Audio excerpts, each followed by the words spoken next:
Your captain is Patty. Our pole man is Dick. The old man? Oh, the old man. He's a young man. And I'm Paul. And I'm going to tell you about the Union Canal. I know it all. If you can imagine, in 1690, and I wasn't there, William Penn come walking out here. Couldn't ride a horse because there were no trails, and the Indians didn't have any horses. They just ran along. But he walked out here from Philadelphia, and he said, we need a canal from Philadelphia to the Susquehanna River so that we can have settlements. So around 1790, someone read this in his journal, and they said, it's a good idea, let's build a canal.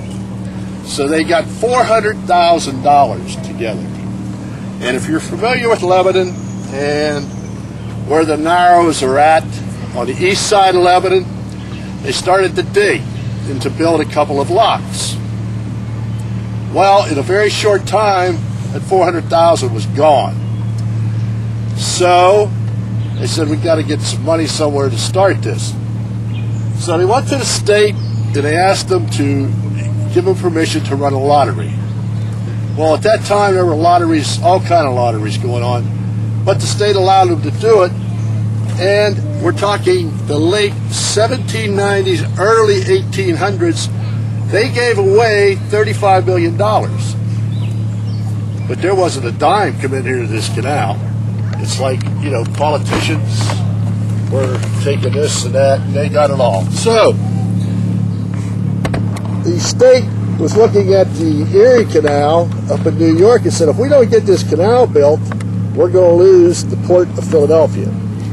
So they guaranteed anyone who gave money, loaned money to the Union Canal, a return of 6% on their money. So the money started coming in.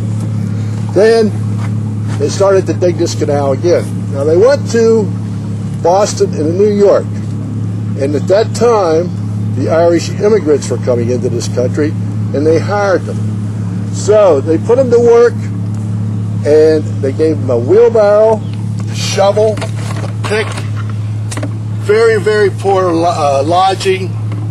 It was temporary barracks. They moved about 40 men in each one of them. Very wide on top. It was around 35 foot wide on the bottom. It was cleared on both sides for over 100 feet. The reason for this was twofold. One, you could see if there was anybody out along the canal that was going to rob you because you had robbers back there. And also other animals that they had on these boats at the same time. Now this all came going in the early 1800s. Now, they came to this point. Lebanon is the highest point of the Union Canal. Reading is lower, and Middletown is lower. That's where it ended. So they had to find a way to get to more water. They wanted to use the Swatara, which is north of here, and they had one of two choices here. They either could dig a tunnel, or they could go up over this with steam jetties and pull the boats up and take them down. But the boats were not that sturdy. Half of them would have fell apart before they got them up on top. So they dug the tunnel. Now this tunnel originally was 721 foot long. Today it's roughly 621 foot long because they had to enlarge the tunnel. Now, the way they dug this tunnel was they had two Irishmen. One took this, it's a star drill. He held it. The other one had a sledgehammer. He hit it. As he hit this, the man would turn it. And they drilled holes in, and then they packed it with black powder, lit a fuse, and ran like heck. A couple of them didn't run fast enough. So they take all of this rock out of the tunnel, and it's all right over here, where this lawn is at. It's down there about 2 feet. Now when we go in here, this tunnel was finished, it started in 1826, it was finished in 1828, and it is just like when they walked out of it in 1828. There's no bricks on it, no whitewash, nothing. It's very rough brick, and that's why we will ask you to keep your hands and other extremities. A little bit less skin. We don't want to see anybody do that. Now there was a little extra benefit. As I said, these gentlemen were Irish. They had a little benefit. They had a young fella that was called a jigger boy. Now, I don't know if everyone understands what a jigger is. That's a shot glass. So every hour, that guy would come around and he would give each one of these persons a shot of whiskey. It wasn't the best whiskey, but he'd give a shot of it. Now, if I was working in that tunnel at the time, I sure wouldn't hold that drill, but I would swing a sledgehammer after that guy had about 5 or 6 shots in that run. But anyhow, this is the tunnel. Jim, I'm taking a video. Colors in it. I got a night vision. Rainwater dripping down, as you will find out. There's green and copper.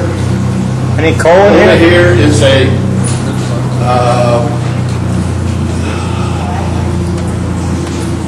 landslide, earthquake. That happened billions of years ago, and you gotta understand, like you say this a few times, you lose track. Right there in the center of that light are stalactites. They've grown, I've been coming through here 7 years, and I think they grew a half an inch.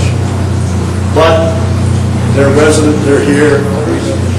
Up here on the right, there is something that is called flowstone. It is very, very white. That is the limestone coming down. Now, you are 80 foot under Tunnel Hill Road. Here's the flowstone.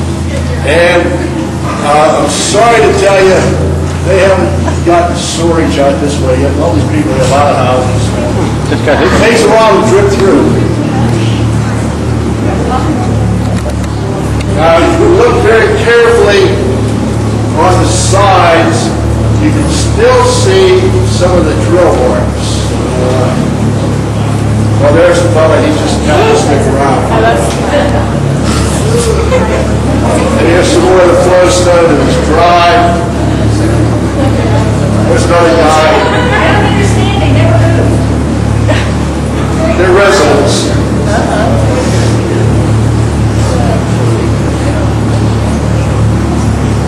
There's a few of the drill holes you can see.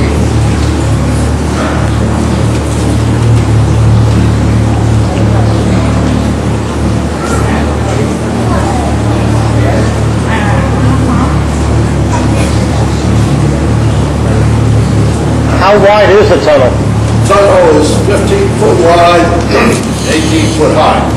Now, as I said, maybe I didn't say that, but originally when this canal was in operation, the mules, it took one mule to pull this boat. But when they got to this point, where did the mule go? Any idea where the mule went? Up over. Oh, I think that's some smart people. Yeah, they walked the mule over, but the guy in the boat had to pull him through here. He either took a stick, worked it off the roof, or it depends on how high the load was, they would walk him through. He'd lay on his back and walk him through. Now, we're coming out, if you look on the right side, go to the tunnel, to the top of the tunnel, but you can't do that anymore. There's a fence up there to block it off. This was all rebuilt out to this point that we're passing now, where this round sandstone is, by the WPA back in the early 30s. Evidently, they didn't have good construction. There's many different opinions on what happened here, but it collapsed. And when the Historical Society took this over, this portal, the portal of the tunnel was closed all except for about 3 foot. And this is what has happened since we took this over in the 90s. We opened up that tunnel. We had that into the portal redone. This part of the canal, Catch anything? excuse me, was redug. This towpath that comes down here on the other side, we put in. It wasn't there, but we wanted it in there so people could walk back and look into the tunnel. The mules came down over the hill, and after we go around this curve is where they hook back up to their boat.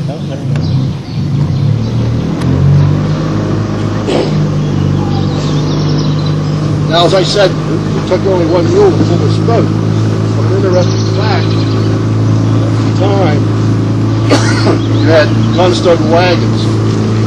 The Conestoga wagon would haul a 5-ton freight. It took 6 horses to pull it. This boat could haul 25 tons of freight. It only took one mule. So it's very cheap and good transportation.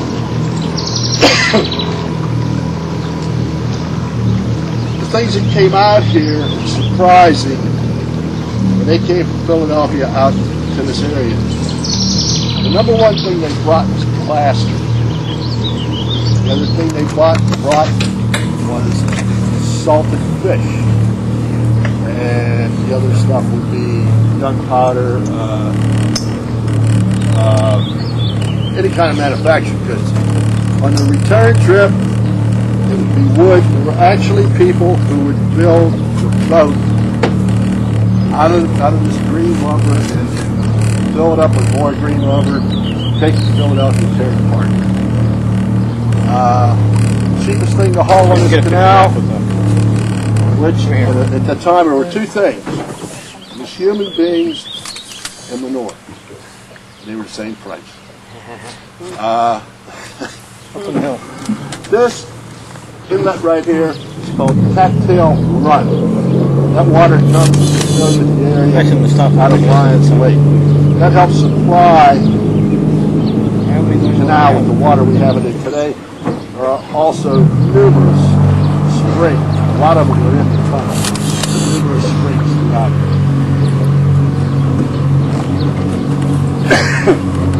Today, you're traveling 5/8 of a mile this tunnel. Back in the 1880s, this was 95 miles, Reading to Middletown. But you have to understand that the thing just weaved all over the place. The other source of water for here was waterworks, which is out northwest of here. That's the part of the Swati also. And they brought the water back in here. They took a hill. It was 95 foot high. They built the hill, actually. They took 100 horsepower steam engines. They pumped this water up on that hill, and they ran it through a aqueduct. And this aqueduct was made out of stone, brick. It was about 36 inches in diameter. It crisscrossed this canal. I believe it was twice. The way they did that, they took huge trees, hollowed the center out of them, and made a pipe on it. That's the way they took it across the canal. Is that a company barn? Pardon me? Is that a company barn? No. No. Today, the canal, the Historical Society owns from that tree line all the way up to those houses on Tunnel Hill Road. And this is all taken care of by volunteers. There are no paid employees in this park whatsoever. This part of the canal is about 17 foot deep. The reason for that is when we built that dam, so that the silt would run down, it would take years to build up. So you don't have to worry about it. We had an instance here in the storm last October where our inlet from Lions Lake actually formed a sandbar up here. We couldn't get the boats over. We were here the first time. bank. They were big enough. Some of them were 80 foot long. They had their own mule. If they were the company owned, Union Canal had their own boats and their own mules. But Independence also ran on here. And if they had their own mules, they had room on that for their mules. Plus, their families would be in the back of them in a very small 8x8 type cabin. And they lived on there from maybe April, May until October, November, whatever the canal froze. And then they would tie the little children so they wouldn't fall any time on a rope, so they wouldn't fall over. The kids that were anywhere from 10 on up would be out. They would never be on the boat. They would be out walking that mule, sun up and sun down. They fished in here. They got food out of that. Stopped at the locks. If you had a good lock tender, he'd get you through a lock in about 7 minutes. And also the family, the lock tender would raise vegetables and that and sell it to people on now. It's a whole big operation in itself. And in the winter, wherever your boat was, that's where it stayed. If you were coming up through here and it froze, bingo. You don't go any further. And no icebreaker. Yes, the dam was put in 2000. Why is we had to have a place to keep the water in. We had to have a way to keep the water in so that we could open this all up. This was like a river and then it just ran right out. Alright, so we got the bottom got scoured a bit. We dug it all out. Had a resident gentleman here, a historical gentleman here, to check out things and see if we could find any old artifacts. And we found one local coal. That's it. A lump of coal. I mean, we dredged this from this point out. That's the only thing that was found. The Punic Cave here in the 90s, you could have only come this far. There was a dam right across here. And we turned around and went back. And since we opened this up, it's now 5/8 of a mile. This is the only part of the Union Canal that is navigable.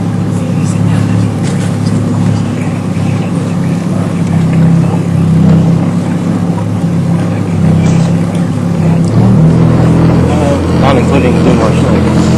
Pardon? Not including Blue Marsh Lake. Yeah. It just sort of popped in my mind. There was a lot of hard feelings when this canal was being built because you had all these German settlers coming in here. And they were farmers, and you're taking their land away. Say he had 50 acres over there, and he had 50 acres over there. How am I going to get to my land? And they had what was called the Myerstown riots.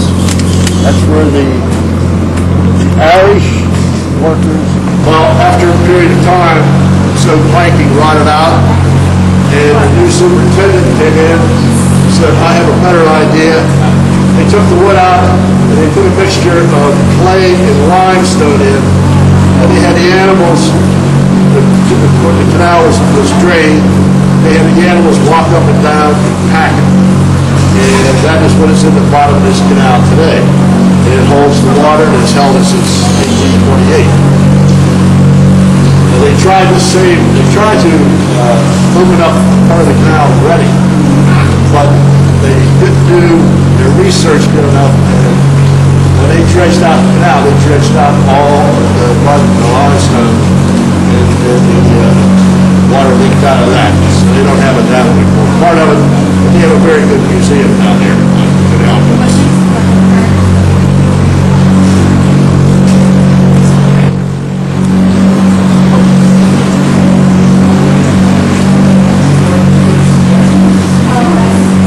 You're all familiar with the city of Lebanon. There's a white stucco home at 9th and Maple Streets, right across from the Leffer's gas station. When they built the first locks, they built them out of brick down in Myerstown. And they found out they were too soft. They couldn't hold they didn't have enough strength to hold the lock, the doors on the lock. So they took those bricks away and they brought in these big sandstones, and that's how they built the lock. But they built that house up on 9th and Maple. There's nobody over there. The Indians have left. You're in fine shape. Just watch out for that guy with a mask. And they built that house. That was the superintendent's house, and below that, down in the bay of the canal, it was pretty wide. It was like 80 to 100 foot wide. And that's where they transferred a lot of freight. But the superintendent's house, in the basement of that, is the office, and that's where you went to pay all your money.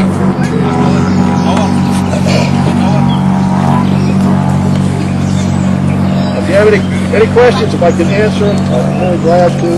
And it rained a lot, and then it takes 30 days for that water to come down through. Now, if you would have come here after we had about a good month of rain, you'd be soaking wet. Because it rains in that tunnel. It's very, very wet. Yes. So there was no river here, no stream here? No. When you first started? What body of water did you connect to Reading? The Schuylkill. Okay. They got to Reading, and I can't tell you exactly where.